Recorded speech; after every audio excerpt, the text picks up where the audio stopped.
blue sleeves, so he's got to be playing the blue deck. Of course. All right, guys. Welcome back. Round 3, standard action here in GameSwap Mason, Ohio. We have a returning red-black aggro competitor, Chris Maphet, against Curtis Strong on a deck we're not quite sure of yet. We'll find out together. So we'll see what it is. Can't really talk about the matchup right now because we don't know what the matchup is. I don't know why I get this feeling he's on approach, but I'm not sold on that. This is not Hearthstone. There are no secrets.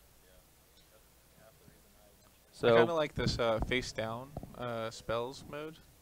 Oh, trap cards? Yeah, we're going to get some trap cards. I Yeah. hope that happens at some point. You've activated my trap card. I guess they couldn't be called traps. We already have those. That's true. We do. So it's already possible to activate someone's trap in Magic. In Magic, yeah. And in Modern. And in Legacy. And Especially Vintage. Modern. Yes. I've gotten Archive Trap way more than I care to admit. Yeah, I believe the only ones that see play outside of Modern are Ravenous Trap. Ravenous Trap, no, Mindbreak Trap in Legacy. Right, yeah, no. To beat Mindbreak Storm, Trap to beat is- Belcher. Yeah, those are both in Vintage. Mm-hmm. I always forget about the Mythic one. You don't see it too much in Modern. I don't know why. Which one? Why don't we see Mindbreak Trap in Modern? There's some blue-white control lists them playing it in their sideboards because Storm's that bad of a matchup. Yeah. Oh, wait. I'm trying to get a look at his hand. All right. Is he playing Dusk Legion vampires? Zealot. Ooh. I'd be up for to see some vampires. Yeah. It'd be... Yeah, I think this would be a pretty interesting game then. Lifelink. It's powerful. Shock. That's all we want. There's 2 lands in there. It's pretty good. You know what Shock does not line up well against? Lifelink. Gifted Aetherborn. But wait, that's not a gift. I think that was a Twilight Prophet.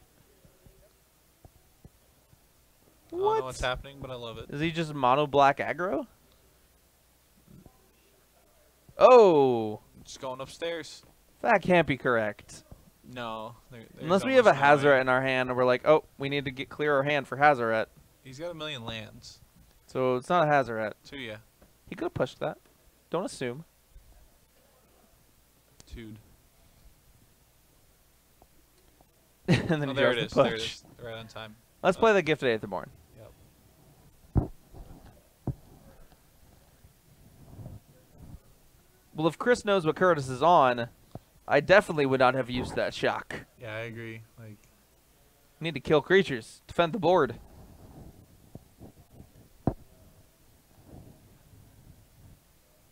So we got here. We have a Scrap Heap Scrounger in his hand. there we go. Yep. We'll play that. So I mean, he can't know exactly that he has Gifted Aetherborn, but he's got... yeah, so it looks like Curtis is on mono black aggro. Yeah. Maybe a slightly bigger version of mono black aggro. Please tell me that. Wait, is that Tetsamok in his hand? I might be wrong. That might be Tetsamok. Mono black deck. We'll block. That can't block. Scrap Heap Scrounger just can't block. It says it on the card. Interesting. Literally says Scrap Heap Scrounger can't block. So let's tap that. Let's get our damage on. Okay. Let's issue both players a warning. Not actually, because this is regular REL. You know, get him. Just straight DQs. Can't make a single mistake. Mm-hmm. Maybe that's a Dreadwander and not a Tetsamok. I wanted it to be a Tetsamok. How do we just make Tetsamok happen anyways? What? So how do we just make Tetsamok happen anyways? I've seen some Grixis energy lists play like 1. I was playing a Reanimator list. Well, at least I tested one with 2 Tetsamoks because it was real sweet to have one in your hand. And then reanimate the other a one? different one. Yeah. If I could see if like blue-black Godfarer's Gift becomes a thing again, people could do that. Is Chris' hand just like 3 1-drops? Is he gonna play all of his 1-drops here? I'm sideways. I think I would have traded the 1/1 over Kenra. Why? I think Curtis is trying not to die here. With that gift Aetherborn, he can handle anything. What I was saying is for Chris's side, I would have sacked the Goblin. Oh, yeah, you're correct. I would have as well. Which would have been more of a blowout, actually. But the Choop. Ravenous Chupacabra. Murder Doge. Murder Doge. Creature type, Hungry Boy.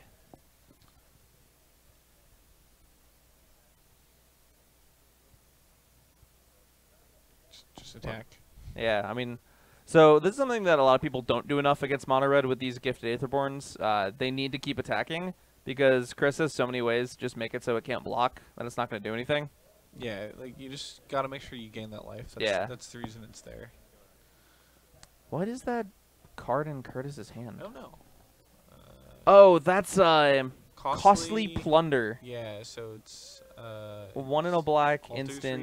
Reap, right? Sacrifice a creature or artifact. Yeah, you can sacrifice artifacts to draw 2 cards. I think Chris might be flooding out here a little bit, unless his last card is Hazaret. It doesn't look like Hazaret. Altar's Reap or dude combo. That comes back. You get to draw 2 cards. Oh, Bone Picker. That was a Bone Picker. Ah, man, he messed us all up. Bone Picker. This is great. No, next turn you get Liliana in his hand. Is there really? Yeah. Oh my god. Next turn he gets the Liliana plus. Nah. He's gonna play Ravenous Chupacabra, kill one of his guys, and then play his Bone Picker.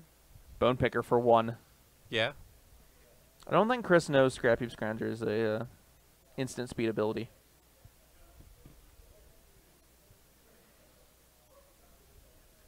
I wonder if Curtis has anything to do with all these lands he's drawing. Spear of Liliana's Death Majesty. I would make a 2/2 here. Gotta make. He agrees. Dire Fleet Poisoner Swamp. Dire Fleet Poisoner. All right. Curtis's deck is sweet. Yeah, this deck's great, and I love it. Yeah, so I don't know what's going on, but all these black cards are what I like to see. These are like all these cards that I see them in limited, and I just realized, wait, I can't win. Like, my opponent plays Liliana, can't win. Ravenous Chupacabra, can't win. Nope. Dire Fleet Poisoner, a lot of times you just get blown out by it, but then can't win. Bone Picker, you just couldn't win. Why does everything in Curtis's deck have Deathtouch? Is he playing Deathtouch Tribal? Do we have a Deathtouch Lord? I just realized you're right. Gifted Aetherborn, Dire Fleet Poisoner. Does Bone Picker have Deathtouch? Yeah, flying Deathtouch. Bone Picker has Deathtouch. Hey. Ravenous Chupacabra touches something and it dies because it kills something. Yeah. That one's like actual literal Deathtouch? Yeah. I wonder, there's got to be a Tetsamok in this deck, right? Now that I've seen Liliana, I would tend to agree. Does Tetsamok have Deathtouch? It does. Ah, sweet. See? It's got to be. It's also a one-sided Plague Wind. Much less relevant. Yeah. It's the 6/6 with Deathtouch.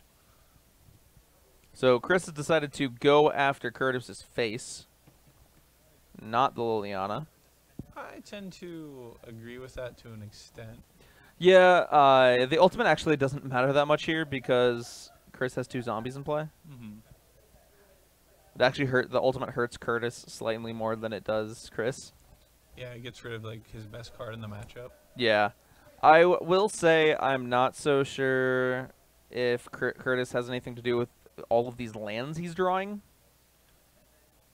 Yeah, like, I wonder if he's got the Eternalize Menace guy. Dream Stealer. Yeah. That card's great. That'd be pretty helpful. Here I just want to play Murder Doge and 3/2 Flyer. Yep. What would you kill? I think I'm going after the zombies. I would too. Good old Dread Wanderers.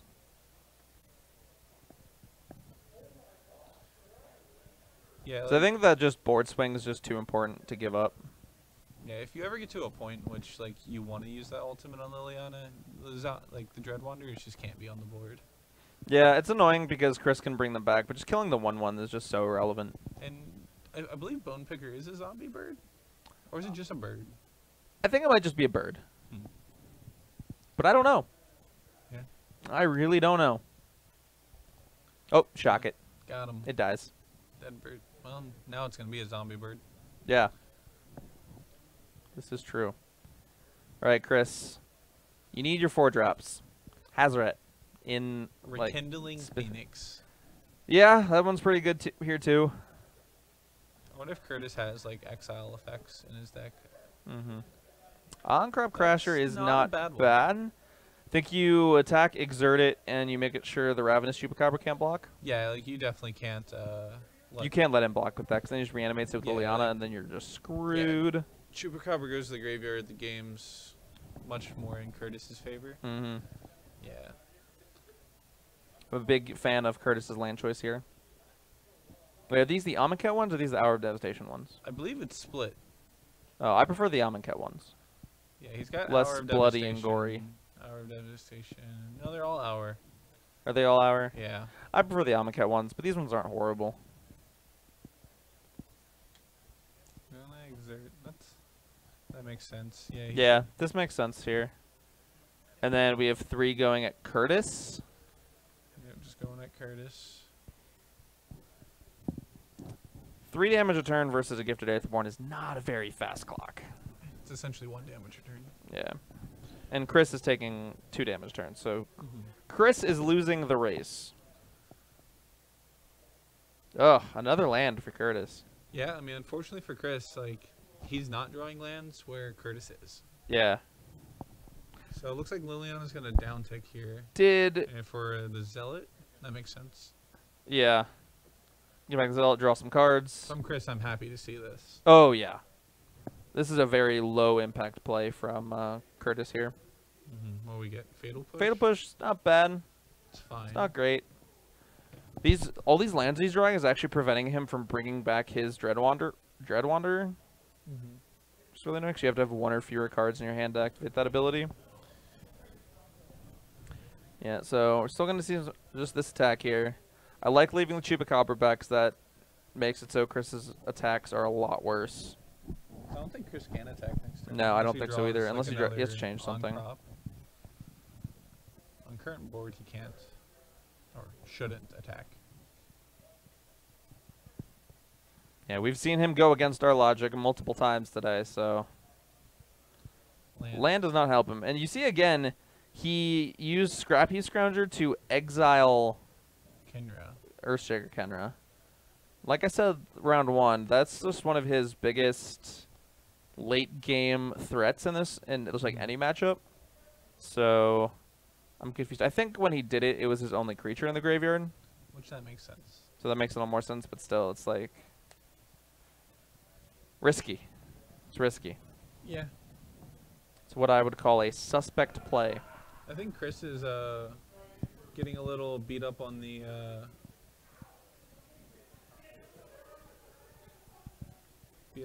having more red sources than he really should right now, or that he really needs to. If he could be able to like have another black source, he'd be able to bring a Dread Wanderer and Scrap Heap back. Yeah, that would be nice. I don't know, you need a high density of red lands with this deck because you have so many early plays that require red mana, and you also want to be able to double spell on 2 red mana. And another land for Curtis. Are we gonna see him activate Liliana on Dusk Legion Zealot again? No, you're not. Ready? 2 non-lands. Yep. You're right. Oh, Harsh Scrutiny. Alright, that one's not really it's something not he Labor of the wants. Heart. I've seen that played so many times now. It's like, what Oh, are we yeah. really going for anymore? What does that do? It gets a non-legendary? Yeah, non-legendary card. So, yeah, we'll see. But this is a lot of lands for Curtis. This is a lot of lands. Phoenix is a good draw That's for a very Chris. good draw. Phoenix Yeah. is a very good draw for That's Chris. exactly what Chris has been hoping for. Scrap Heap, get in. Here we go. Yep. I would hit Liliana now to make him not be able to reanimate. I would too. It also makes it so the Phoenix is would kill the Liliana next turn when he pluses. And I think that was kind of a misstep from that does look like Gonti, another creature with Deathtouch. So let's see what Curtis finds here. Deathtouch Tribal. Can we make that his name? Hazaret, Dread Wanderer. Yep. Hazaret doesn't have Deathtouch. No, but does give him a use for those lands in his hand. Well, you can't activate it. Oh yeah, you're right. Dang it. Yeah, I've had that thought before too. It's like, oh, okay, well, I got this Hazaret, put it out. I can't actually do anything. So we also get to play out a Bone Picker. Oh no, we're reanimating the Bone Picker. I mean, we play the you should play the Hazaret here. Well, not yet, but this is a really bad attack. Yeah, this is actually a really bad attack. And Chris just took it. Oh no. I guess we're wrong. Yeah, I mean we're not, but yeah. I mean, if you're really scared of a fatal push, I mean, if he just fatal pushes the token, you're just dead, right? Yeah. So I guess he's respecting the fatal push. He can't also know that his opponent still has 2 lands in hand. Yeah, but so another Hazaret. So wait, are we sure that the card under there was Hazaret? Yeah, he definitely took Hazaret. Okay.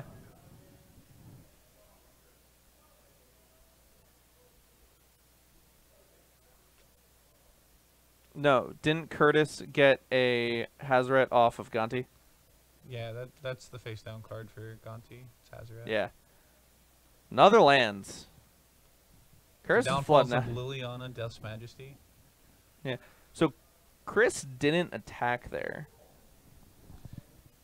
Why would we not attack there? He's at a pretty low life total. Hazaret can't really race right now, but yeah, but he can't also like. So I guess we could have attacked with the land. All right, that's a good Liliana. Yeah. I guess he could have blocked with the Bone Picker, but then you still get the the Phoenix back next turn with haste if you want it. He is pretty low now, I will give you that. Yeah, being at 6 life, it's hard to attack into that stuff. So I think Curtis's reasoning for not casting this Hazaret is he wants Chris to be surprised by it. He has 2 cards in hand. Well, yeah. So he's waiting for a turn where he can both play it and attack with it. Yeah, these attacks are these are really bad attacks unless we're getting it with everything, which we are. I mean, to be fair, Chris respected the fatal push last turn, so he has no reason to not believe it's in his hand this turn. But I think Chris, we're at the point where Chris has to now. Yeah, Chris can't beat fatal push on the token no matter what. But he can't beat fatal. I don't think it works in general. So the Phoenix gets in front of the Bone Picker. Hazaret gets in front of any of the 2 vampire. power creatures. Probably the Gifted Aetherborn. Yeah, I couldn't think of its name. Take 4, go to 2.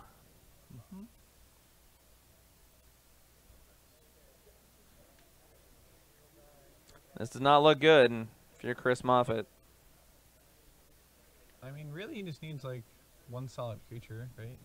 Like 1 more solid draw, like another Rekinley Phoenix. Yeah, but that still leaves him dead on board. Does it? Right to the Hazaret. Well, no, even then. Because Chris is at 2. Oh, because the Phoenix come back. You're right. Yeah. So like 1 more Phoenix would not technically leave him dead, but... But he also kind of needs to get this Liliana off the table.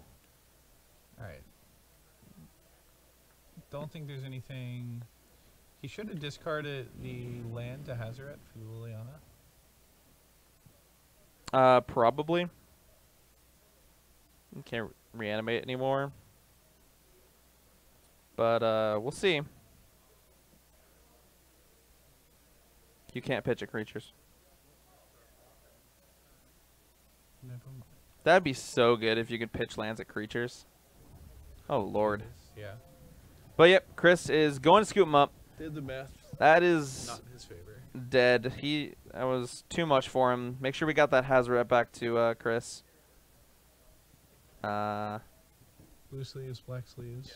Yeah, should be fine. I don't know. Yesterday I missed like 3 spreading seas that my opponents almost kept.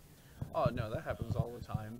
I feel like somebody like despheres me, or like I do like random Oblivion Ring effect, and it's like you go through your deck and like we're trying to sideboard, and you're like, oh, what is this blue card? Here, have it back. Get this out of here. So, you know, this is a really interesting deck from Curtis here. One that I'm very excited to see what he's sideboard. I want to see if he has something to do with all that mana. Like, Tetsamok is the card I'm really looking for in his deck right now. Tetsamok, Torment of Hailfire. That seems a little loose, but it could be good. Best case scenario for 12 lands, right? Yeah. What other big black X things? Bantu good? Not really, right? Bantu doesn't seem that great. With Dread Wanderer, it could seem pretty good. So, Torrential Gearhulk and Scarab God both rotate out of Standard when the fall set comes out. Yeah. That's when Kaladesh block and Amonkhet block rotate out. We still got 4 or 5 months with them still. Still have... Pushing 6, actually. Yeah. Yeah, so it's the Dominaria releases... Then the core set. Yeah, and then whatever fall set they've announced, which they haven't announced it yet. Yeah, according to their pattern, should be another return set. I can see it happening.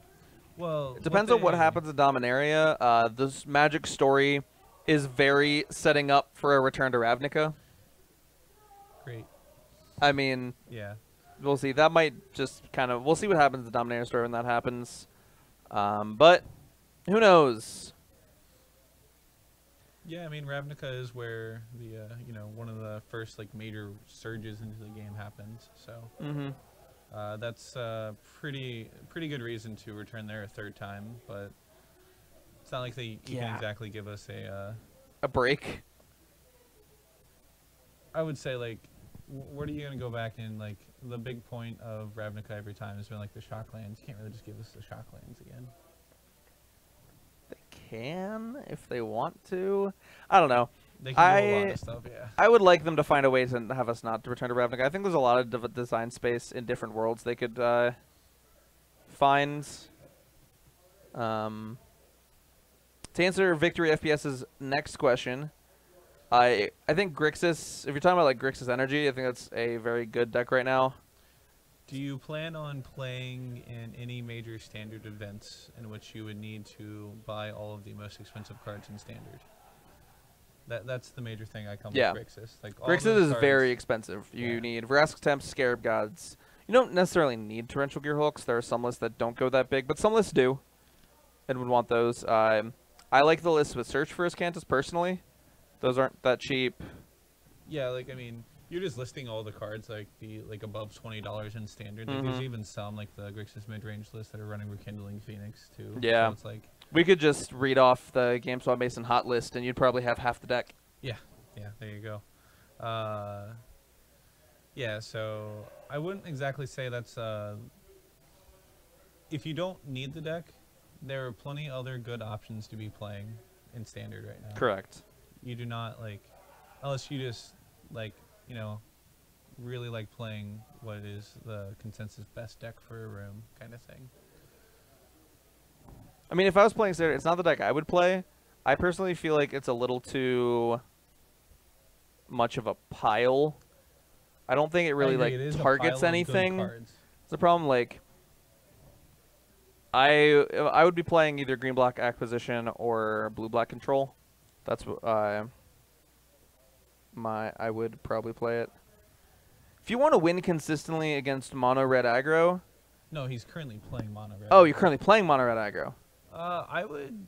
So red black actually isn't. It gives you some reach for longer games. Also, like, I played Mardu Vehicles, which is essentially mono red splashing a couple cards. Like, you get Heart of Kieran, which is basically worth just about nothing these days. Yeah. Especially with the challenger decks coming There's 4. out. Why are there 4? Yeah. Yeah, like Mardu Vehicles, like, still a very good deck. Like, you just get to tempo people out of the game. And it shouldn't cost you too much to upgrade since you have mono red aggro. Like, the expensive cards in that deck are Hazoret and Chandra. Yeah, and then sometimes they play Rekindling Phoenix. Yeah. So. I've been a big fan of blue-black control, like I said, which it's pretty close to Grixis. You play a little more of a controlling game. You can sometimes run into the thing where you don't have like enough threats, or your answers don't line up correctly with what your opponent's doing. And then, like I said, the deck that me and my team have been having a lot of success with, and actually just having a lot of fun with in general, is green-black ramp / masterminds acquisition. Being able to just like slam a sandworm convergence. The card's insane. You just get so much like stupid cards at your sideboard. Like currently we have our stupid cards. We have another Carnage Tyrant. We have a Sandworm Convergence, a Nicol Bolas God Pharaoh. I don't think we're currently on Zakama, but I've seen lists running Zakama. I really like Zakama. Our cards. If you resolve a Zakama and their trigger, I don't know how Mono Red wins. I think the answer is they don't. I think the answer for a lot of decks is you don't. So yeah, so playing against Zakama in EDH, it just felt like whenever they cast it, you were just like, the game's over. It's like, oh, okay. Yeah. You just now have answers to everything on the board, and I'm gonna get run over. So I don't think we have the deck list for, I don't know, partially because we're playing in a high-level tournament coming up. I don't think we're actually posting the deck list, but if you want to find green-black acquisition deck lists, you can go on like MTG Goldfish and just go to their standard page, and they'll definitely have some deck lists like that. But the deck's a lot of fun. Hour of Promise is a really underrated card. Yeah. That card's actually just insane. I remember when Olamog was in the format. Yeah, you cast them on turn 5. Yeah, you're ramping into that guy, and man, I really hate ramp decks. Or I guess I hate the Eldrazi more. Yeah, the Eldrazi with cast triggers are really dumb. Yeah, I don't care. Like, ramp decks are fine. It was the Eldrazi that upset me. Yeah, it depends on what you're ramping into. Like, if it's a ramp deck that's just ramping into things like... Ramping into Zakama. Ramping into Zakama, Nicol Bolas, I'm thinking of what are like fair ramp targets? I hate to say Primeval Titan as a fair ramp target, but something that's something you can counter. That's like my least favorite deck in Modern. But yeah, I just dislike Valakut in general because it just breaks so many rules of the game. I was thinking more of like the old green-red ramp deck, like Brian Kibler. Okay, into like Kessig Wolfrun. Yeah, where your Primeval Titans get you Kessig Wolfrun Inkmoth Nexus. This has been a nice little hand here from Chris. Yeah. I mean, it's exactly what he wants to see. Yeah, like, this is what his deck wants to do. Turn 1 haste, turn 2 haste, turn 3 guy, turn 4 haste. He's got 1 card left. Oh, we're costly plundering our own guy? Yep. Seems loose. Do you need to find lands? Well, it couldn't block anyways, right? But, oh, because of the... Yeah, but you eventually get to block afterwards? Yeah. Maybe I guess he's having the opposite problem where he's not finding lands this turn. Yeah. Yeah, so he needs 1 more land to have a chance. So the goal of green-black acquisition is you have a lot of like the cheap black removal, like Fatal Push, Moment of Craving, and then you have Wrath of Contempt. That's your way to stall the game out, and then you play things like Hour of Promise, Gift of Paradise. Those are your ramp spells essentially that also let you cast things for any color of mana, specifically Gift of Paradise. And then you just play threats that are really hard for your opponent to interact with. Yeah, so essentially what you're doing with the acquisition deck is you're playing blue-black control without Scarab God. You can play Scarab God if you want to. Where acquisition also has the opportunity to play any card in the game and has 75 cards to choose from because it's acquisition. So like the cards that you don't have in your it's in your main deck that you want to ramp into, specifically, we've been loving the 1 copy of Carnage Tyrant. That card has been really good against all the blue, black, and Grixis decks. They have a really hard time dealing with it. And then in the sideboard, we have things like Nicol Bolas God Pharaoh, Sandworm Convergence, Zakama, another Carnage Tyrant. The deck also plays 2 to 3 copies of Gonti, Lord of Luxury. So you're That's a feels bad card to me. Why? It always feels bad to me to lose to my cards. I think it's really funny when it happens. Like, Plus, you get to see a lot of cards that are used in ways you wouldn't expect because they're not being used by the deck that wanted them. Yeah. So yeah, and then like TLDR, green black acquisition is a ramp deck that is also just trying to grind your opponent out of the game with cards that they can't answer easily. So speaking of Curtis wasn't actually dead off that attack. Yeah. He was like 99% dead. He was like at 2 after this. It's possible he just didn't feel like his chances were high enough. We also don't know his list, and he probably knows his list, so it's very possible that he just knew he had no outs. Yeah, so he wasn't dead off this attack, unless life totals were wrong. It's also possible life totals were wrong. Yeah. But that's going to be game 2, going to Chris Maphet and red-black aggro. We're going to go to game 3. Curtis is going to be on the play. You're right. Hopefully he doesn't have mana issues in this game. He looked like he was stalling on lands a little bit, and the strongest deck in standard right now. Strongest deck in standard. That's a good question. I think we're in a standard format right now where that's gonna vary on who you ask. I personally feel like it's some sort of blue-black deck. No, I was thinking that too. Either whether it's control or mid-range. Yeah. I think Scarab God and Torrential Gearhawk, or like those cards are just kind of the strongest, or like Scarab God, Torrential Gearhawk, and Search for Escanta are like your most powerful cards in standard. Agreed. Right now. Like if I was personally gonna go to a standard tournament right now, I would play blue-black control. Yeah. The deck partially because this deck I just have a lot of reps with. Mm-hmm. But also, it's just you have answers to almost everything except Carnage Tyrant. Yeah. So yeah, I would be playing at least one copy of Vizier of Many Faces in my board to answer said Carnage Tyrant.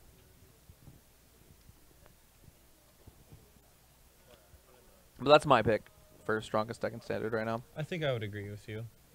Just like the blue-black cards in general, just overall the most powerful right now. Yeah, I think part of the problem that I have with how people are looking at standard right now, and this is not my way of thinking. This was mentioned on a podcast called The Game Podcast. It's the one that is hosted by Jerry Thompson, and I forget his co-host name. I think it's like Brian something. But you don't want to look at standard as like mini archetypes like mono red aggro, red black aggro. They chose to look at it like these large macro archetypes. Okay. So they grouped all of these like red Hazoret decks into like indestructible / hard to deal with threat aggro. Okay. It's a wordy name, but if you look at things like Hazoret, Chandra, Glorybringer, and the Phoenix, like these are all threats that require you to have basically just a Grasp Attempt.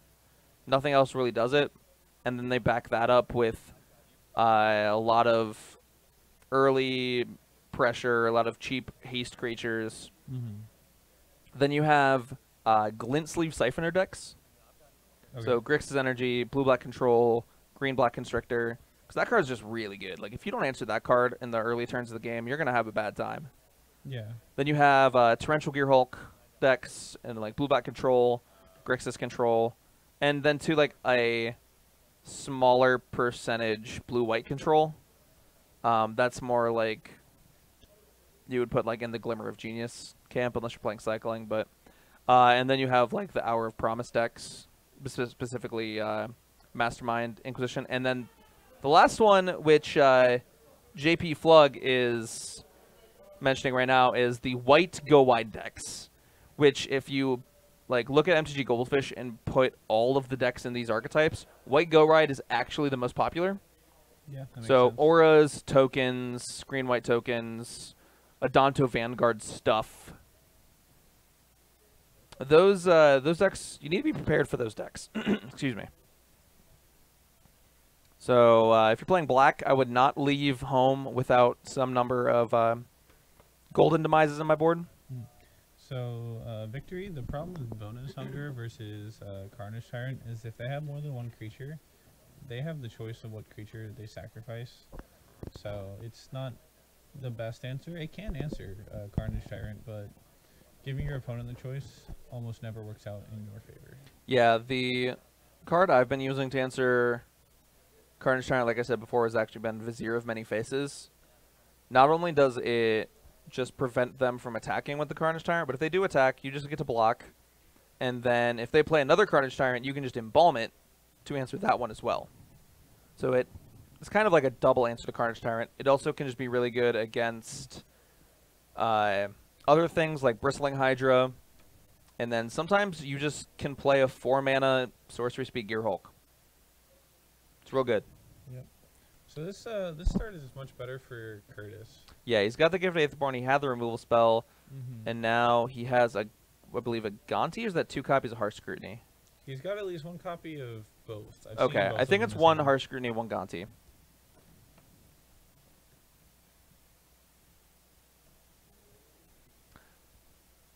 Yeah, I've been really impressed with the green-white token variants. So I think if you're going to play in a standard tournament recently, you do have to be very aware of those as a deck, and you have to be ready for them. Like I said, I have been having at least 2 copies of, whatchamacallit, Golden Demise on board. If I was playing Greater Monsters, I've had at least 2 copies of probably Sweltering Suns in my board. So what's Chris got to do here? I think Chris needs to play a indestructible / hard to deal with threat. Yeah. Or kill this Gifted Aetherborn. I think, yeah. One of those things needs to happen on this turn. I think Chris needs to get a little bit more practice with playing defense with aggro decks.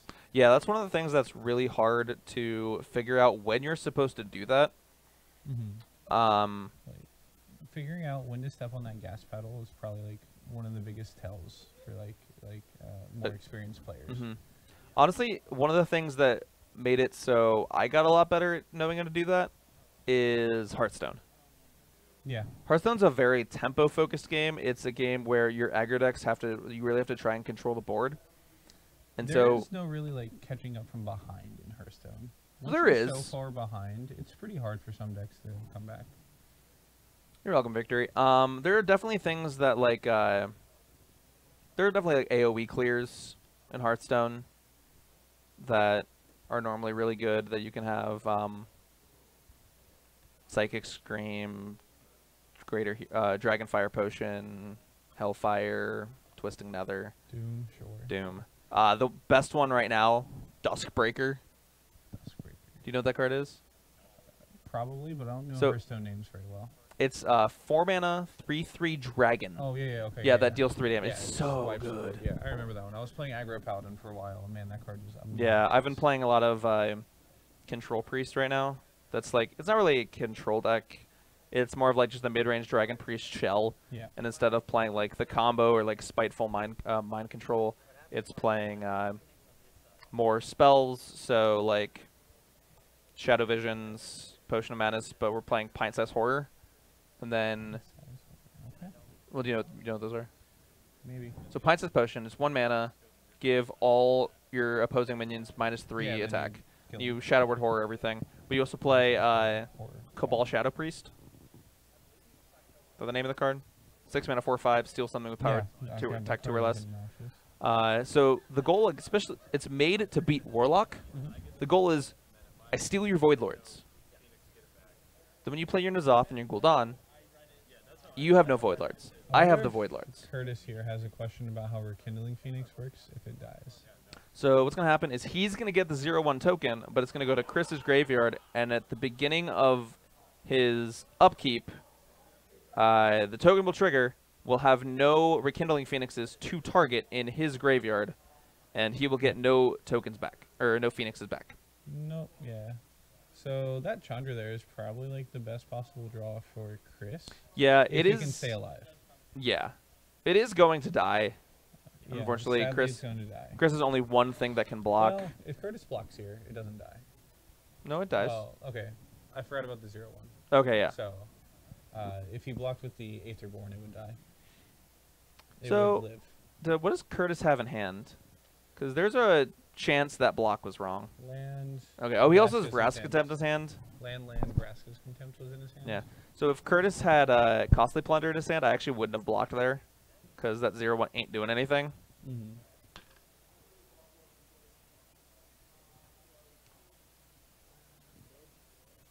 You must sack the token. Oh, you must sack the token? But if it can't return anything, it doesn't die. Okay, yeah, it's possible you have to read the token. If there's no Phoenix in the yard, it might not trigger. So if there's nothing for it to target, its trigger fails. Yeah, there's no target, so the trigger fails. Mm-hmm. But yeah, like that was a corner case. Like that's only wrong if he doesn't have exactly costly plunder. All right, so Curtis has Veracity Attempt and lands in hand. Let's draw. Okay, not that. No. Yeah, it's gonna be game one all over again. Yeah, maybe Curtis has a little too many lands. It's possibly too many lands in his deck. I wonder how many he's running. It might just be 24. Maybe he could cut that down to 23, but I think 24 is probably fine. Yeah, so is that another Phoenix on top of Shock in Chris's hand? That would be real good. I think Chris's draws this time are much better. Yeah. Phoenix is really good here, although it will get tagged by the Veracity Contempt. Shock actually doesn't do much on this board, isn't all his opponents' creatures are 2/1s or 2/3s. Well, it turns his Dreadwander into like actually being able to trade. Fair. Fair. It's like a 1.5 for 1. And this is why we attacked with the Gifted Aetherborn. Because now we can't block. Although then he probably still would have died, so eh. I said, then he would have died. So yeah, he had to leave. Yeah, I'm kind of surprised Curtis didn't use Veracity Contempt on the Scrap Heap Scrounger. He's gonna get paid off for not doing that. Yeah. But he's now at 3. Potentially 1. That's pretty scary. So I feel like Chris's favorite Magic card is Vraska's Contempt. Yeah, he's played against a lot of Vraska's Contempts today. It has probably been the bane of his existence. Why are we going to dual cam? Thank you. Just to see Chris's face, I guess. As he gets Vraska's Contempt. Yeah. Chris was not happy about it. No. Vraska's Contempt is a powerful Magic the Gathering card in this format right now. Mm-hmm. You know what's really good against Vraska's Contempt? Hexproof? I was just going to say Blossoming Defense, but yeah. Fatal Push. I think I got it. Stubborn what? I think he's going to say Stubborn Denial, and that's not a thing in this format. Yeah, that's not in Standard. Siren Storm Tamer. Yeah. Pretty good against it. Is Hazoret a wizard? I don't think so. That makes me sad. Wizard. Yeah, got wizard. All right, Chris. Didn't attack again. All right, so Chris is going to draw Earthshaker. Or Onkrop Crasher. Or Hazoret. And you can see Curtis being like, please don't. No, Direfleet Daredevil. Wait, doesn't Curtis have a Fatal Push in his yard? Here, look. Didn't he start out this game with Fatal Push? I thought he did. You can't Vraska's Contempt. He's just exiling it. Which funny is Curtis has the Fatal Push in his hand. I thought there was a push in his yard. There is a push in his yard. Yeah. Is it lethal? No, it's not. It's not lethal because Curtis can kill the Scrap Heap Scrounger. Oh, that was an insane draw. That is exiled. That Fatal Push is exiled. We'll remind the players of that. Chris is like, oh, God. I didn't have lethal. Okay, let's draw Torment of Hailfire. Torment of Hailfire. Still kills him. Tetsamok. Tetsamok leaves him alive. Chris, no. Why are we doing this at not instant speed? He wants to get blown out by Golden Demise or Bantu's Last Reckoning, which is a card Curtis definitely could have. Oh, nope, he's at 1. He can't play it. He dies. I'd still play it. Go out on my own terms. Yeah. But that's going to be it for round 3 here. Chris Maphet on Red Black Aggro taking it down against Curtis Strong on Mono Black Deathtouch Tribal ? Yeah. We weren't really sure what the whole plan was, but that deck looks sweet. I definitely want to try to talk to him about that, see what happens. Yeah, guys, we will be back shortly, probably around a little over 7 minutes. Yep. That's how much time we have left. But don't go anywhere, guys. We should be right back.